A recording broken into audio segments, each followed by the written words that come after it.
about a week ago, Trump sat down with Vladimir Putin, and reports coming out of that meeting of what was talked about, what wasn't talked about, there were massive disagreements. But on Putin's side, they said that Trump actually did ask about the election, and he asked multiple times, and that Putin told him he hadn't done it, and that Trump accepted that.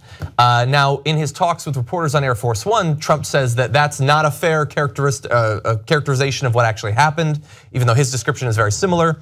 But he does say that he asked Putin a couple of times, and Putin denied it very strongly in Trump's words. And then Trump said this: I told him, I said, look, we can't have. Now, he said absolutely not twice. What do you do? End up in a fist fight with somebody, okay? And so he apparently stopped asking questions because he was worried that Vladimir Putin was gonna punch him.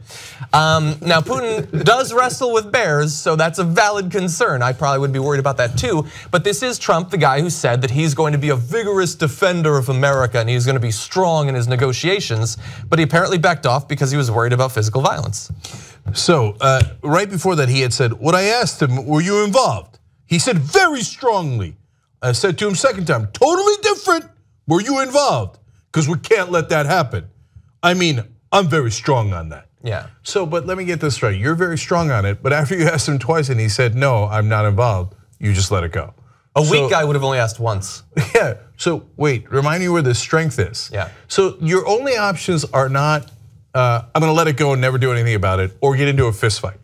There is another option, it's called diplomatic consequences. So whether it's sanctions or kicking out some of their folks like Obama did, which you brought back into the country, by the way. Thank you for bringing more Russian spies in. Anyway, so of course there are other options. Yeah. But and I'm also amused. Everything is strong. His Putin strongly denies it, so it must be true, right? Mm-hmm. But Trump is really strong. If if he had to be, but he's not because he doesn't want to get in a fist fight. But everything is strong. Yeah. Like, how is it strong to walk away and go, oh, okay, I guess I'm not going to do anything about it. You just diplomatically just punched us in the face, and I'm not going to do a damn thing about it because I asked you twice and you said no twice. Right. There is no strength in that. Yeah. Now look, so as you alluded to, he did say, he once again said that the whole thing is just a witch hunt, didn't actually happen. He doesn't think Russia did it, but he thinks that we do need to stop it from happening again.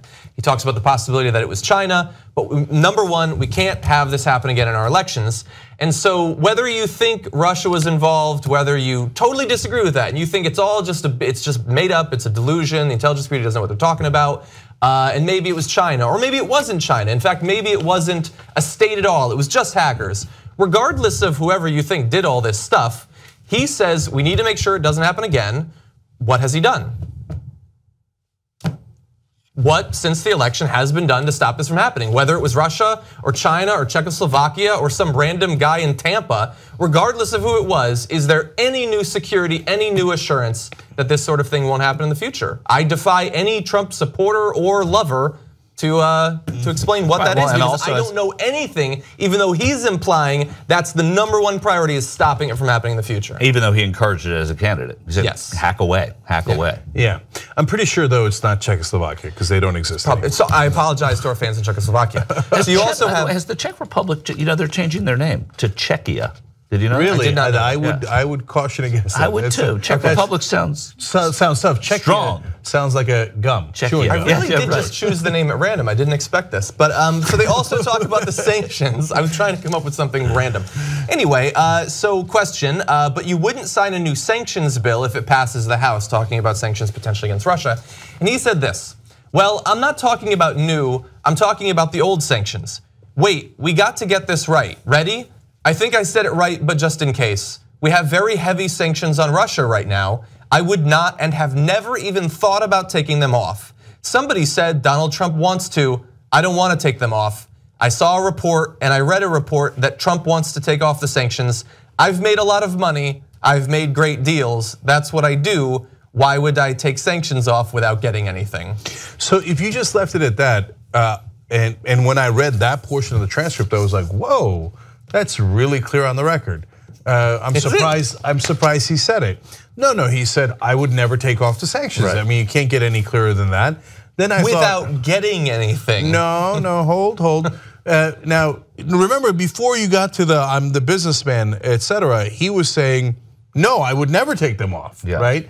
And then I thought, it's Trump. It doesn't matter what he says. He'll just turn around and say the opposite 2 days later, right? But it turns out, no. Later, he went on to say, no, we're not going to take off the sanctions until we resolve what's going on in Syria and Ukraine.